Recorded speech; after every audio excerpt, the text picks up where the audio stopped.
In this video, we are going to see how to fix when Dynservice Optimizer don't start in TrueSight capacity optimization. So I'm in the application server. Here I just give the snippet status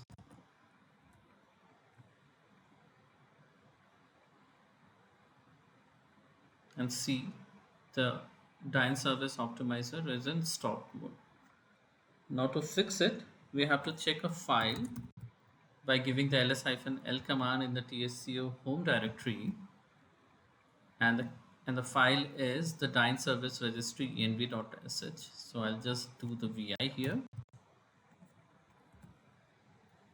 Here we have to make sure that it contains the FQDN of the data hub machine, and the zookeeper address list should not have an added macrons before or after this. So as you can see, I have the added macron, so I'll just remove it. I'll just give insert and I remove this, and similarly I'll remove this and verify the data hub is having the fully qualified data hub machine, followed by the 8999 port. Once I have verified, I'll click go save this file, and we'll restart the Dynservice.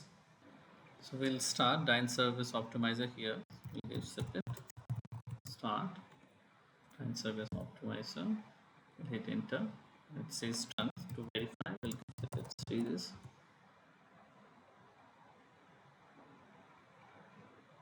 As you can see, the Dynservice Optimizer is now running. Thank you for watching and have a great day.